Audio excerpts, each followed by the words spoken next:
What's going on, everybody? This is the Undefeated by Choice podcast brought to you by Still Fist. We've got some changes in the Still Fist lineup for April 4th. Unfortunately, as of right now, there's still got some things we got to look at. The fight may be able to come back on. Don't know for sure. But as of right now, the Kent Mafilo fight and Josh Brown fight has been canceled. And that's all we can really say about it right now. Hopefully we can get it back on, get it going again. But as of right now, that fight has been canceled, which moves Justin McDonald and Brony Fernelius. I always butcher his name. That moves that fight up to the co-main event, title belt, amateur welterweight. Welterweight, I believe.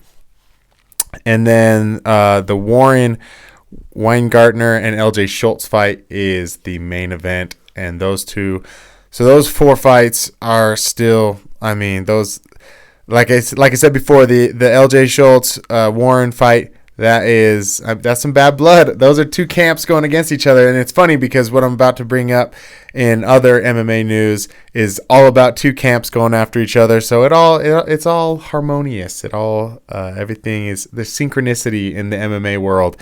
We're starting to have camp versus camp stuff going on in the world. I just hope it all is a friendly competition and it never gets further than that. That's all I'm going to say about that.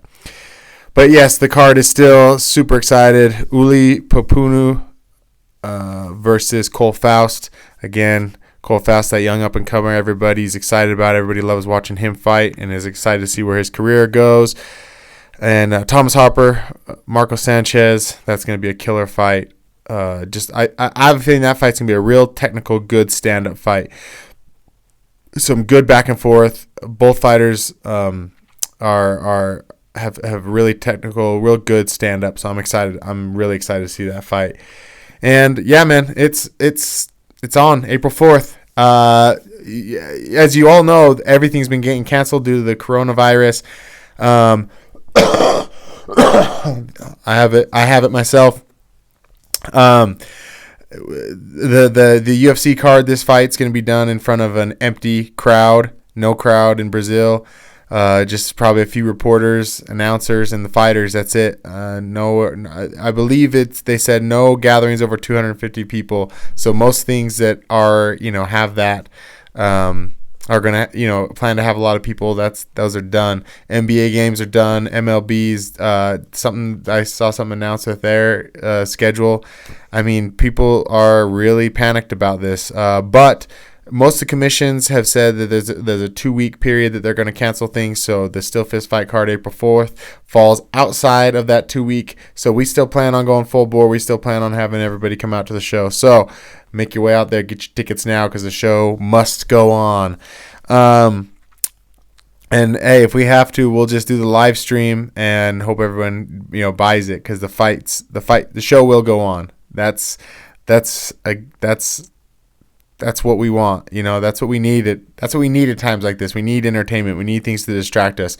We need things to keep our mind off of this awful situation that we're in. So whatever it takes, get out there, support your local fighters. This just yesterday, I believe it was yesterday, or maybe the day before, Bellator did their spring and summer showcase where they announced some of their big fights. And I know I've been UFC heavy for a while. I'm still, super excited for the Kevin Lee, Charles Oliveira fight this weekend.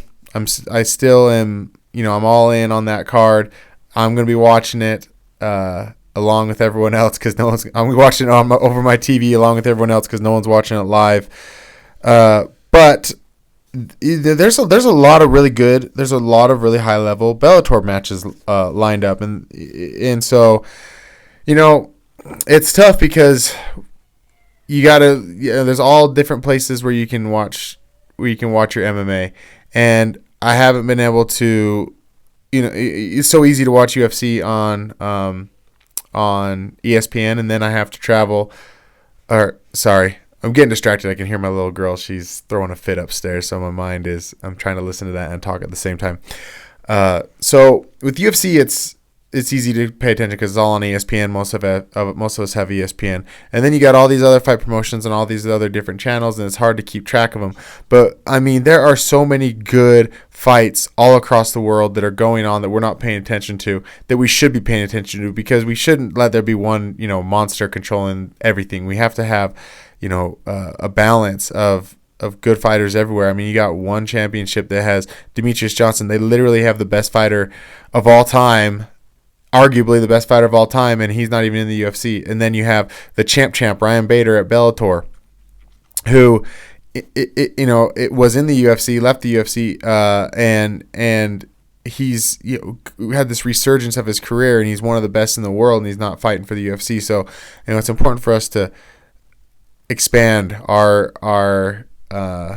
audience of MMA, and of course local fights, man. I can't get over that enough. I mean, my argument is always this: you watch college football because you want to see these guys, before they become these big stars, and you want to be able to say, like, I watched this guy in college. I've been paying attention to the college. That's what these local scenes are. They are the college of MMA. You got to watch these guys in the up and coming. You can say, dude, I remember watching him when he was, in these fighting out of bars or fighting out of like these little promotions, and we've got to start doing better and supporting local MMA and showing up to your home MMA events, not just trying to make it to the Contender Series or LFA or whatever these so-called big promotions are out there. It's the local promotions that you've got to put money behind and help these fighters so that they can get to the bigger stage. Start giving them an audience. A lot of times that's all it takes in order for these fighters to get to like something like the Contender Series, is they've got a big audience, they've got a big fan base, they've got a lot of people supporting them, and the UFC knows that if they back this fighter and put him, give him a chance, that he's going to make money. I mean, of course, that's what generates it all, is, are you going to make enough money? Are you going to bring butts and seats? I mean, that's why Demetrius Johnson was out of the UFC, is because he didn't put enough butts and seats for them, and he's the greatest fighter of the world. He just didn't have this giant fan base. So, then we have to turn to these clown-like antics to start putting butts in seats, and it should all be about the fighting. So, my rant over, support local MMA. So, some of the fights that were announced that I'm excited about. I'm excited about each and every one of them. I was able to see the press conference between everybody, and what I was talking about, the camps, you got the SBG camp, Conor McGregor, where he trains out of, versus the Pitbull camp.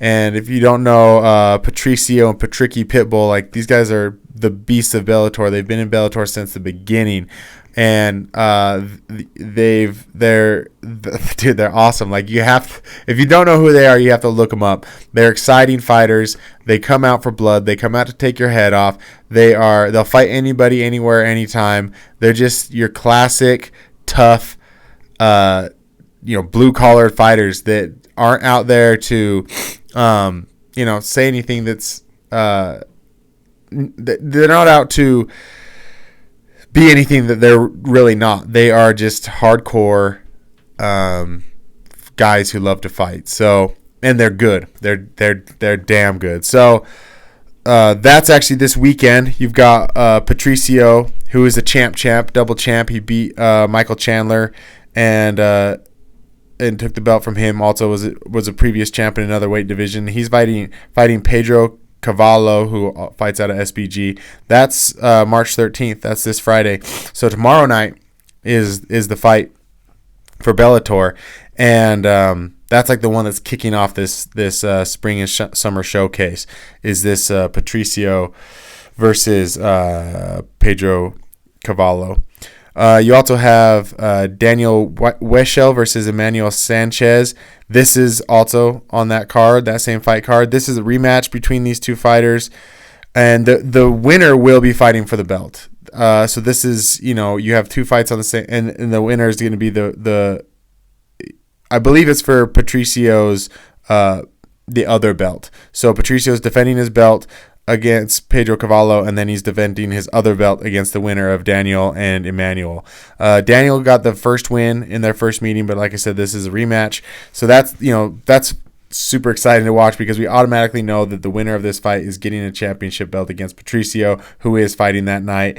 And depending on the damage that he takes or whether he wins or loses, plays a lot into it. Is he gonna come off a win where he feels confident, or is he gonna come off a loss where he feels like he's got to show something? And it's exciting. It's an exciting card.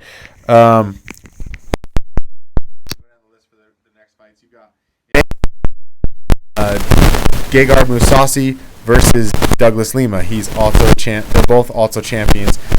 Douglas Lima is coming up in weight to fight Gegard Mousasi, and he's going from 170 to 185 to go for the belt. So he could become, if Douglas wins, he will be a champ.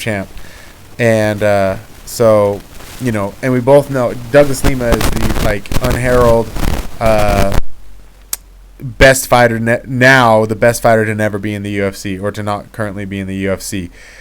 So many MMA specialists say, or MMA reporters and analysts say that he would be a champion in the UFC. He could be a champion in the UFC, and he's a champion in Bellator, and now he's going to try to go to be double champ. So, but he's got a tough matchup against Gegard Mousasi. So we'll see what happens with that one. The furthest fight out, October 3rd, is Peter Kweli versus Pitbull, Patricky Pitbull. This is a tough fight. This is a great fight, not a tough fight. This is a great fight because both fighters come to finish. They come to kill. I believe this is another SBG versus Pitbull camp fight, and this is a fun fight. This is a fan-friendly fight. This is one that, if you're watching it, you're not gonna miss out. I mean, we say that, and then we ended up with Israel Adesanya, Yoel Romero. It could. There's a small chance that it could be boring, but these two fighters typically are not the type that are going to put on a bad show, no matter what. If these two guys step into the octagon, or I guess the circle. I guess Bellator is a circle. If you step into the circle, it's going to be a good fight. Michael Chandler versus Benson Henderson, June 6th. I don't know if this is a rematch. I know these two have been scheduled to fight before. I know that it fell through once. I don't know if they have actually fought together or fought yet. But if you know either of these fighters, it's going to be a hell of a fight. Very exciting, high level. Both guys have been in it forever.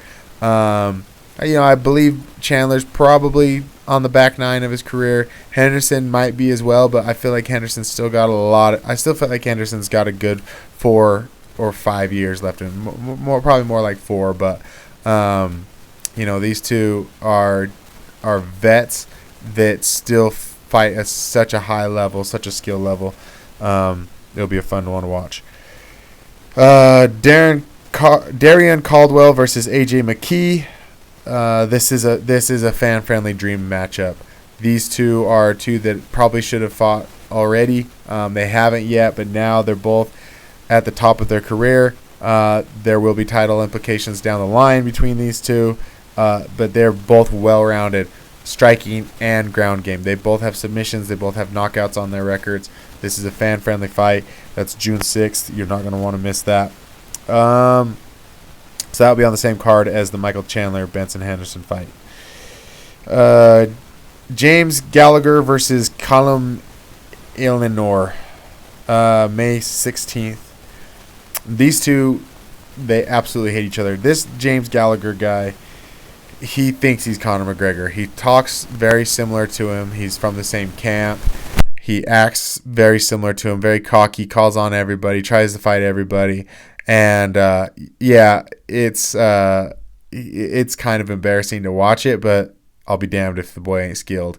And that's the unfortunate thing is a lot of the guys that talk like this have amazing skill. So, like Conor McGregor. So it's hard to badmouth him.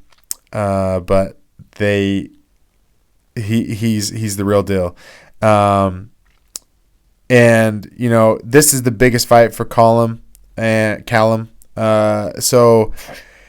is the biggest fight in his career. So, he's got to step up. He's got to step up, and he's got to step up to the occasion and really put on a show. And if he does, it's going to be very impressive.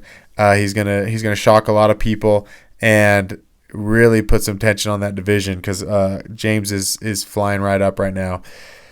And then you have the last one to talk about is Ryan Bader, the champ, versus Vadim Nemkov.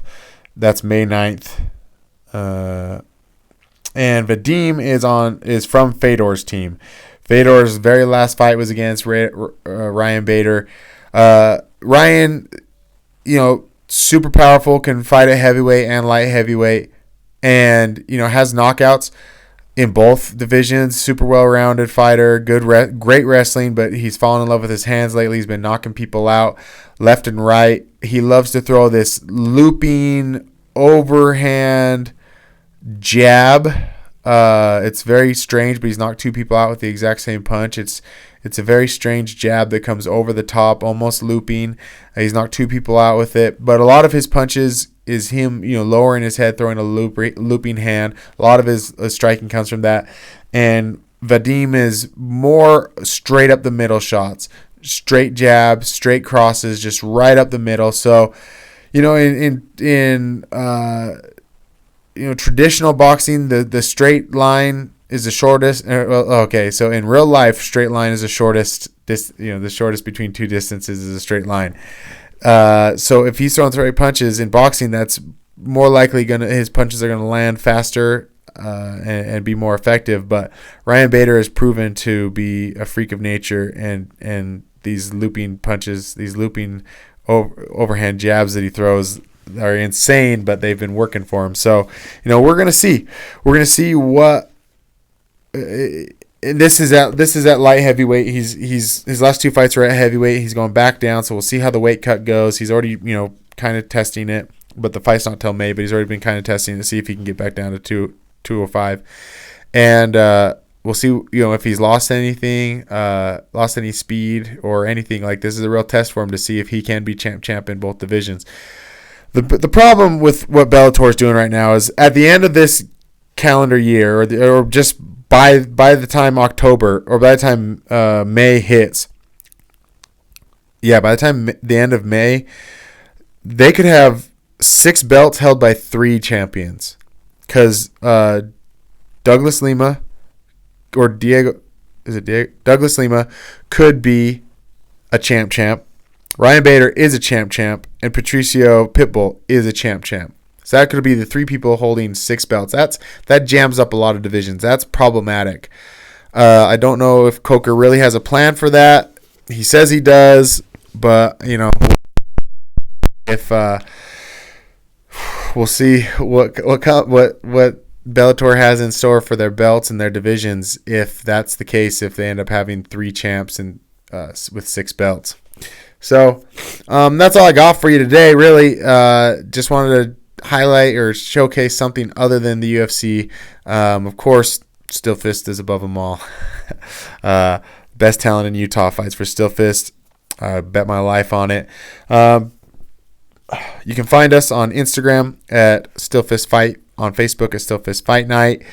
You can find this podcast on YouTube under the Undefeated by Choice channel. You can find. I'm going to start putting these on the iTunes and the iHeartRadio channel. I got to figure out how I'm going to do that, but I'm going to start doing that just because you guys deserve it. You deserve to be able to find me on any platform that you can find podcasts on. So I'm going to see what I can do to make that happen. But until next time, be good to yourself. Be good to each other. I love you.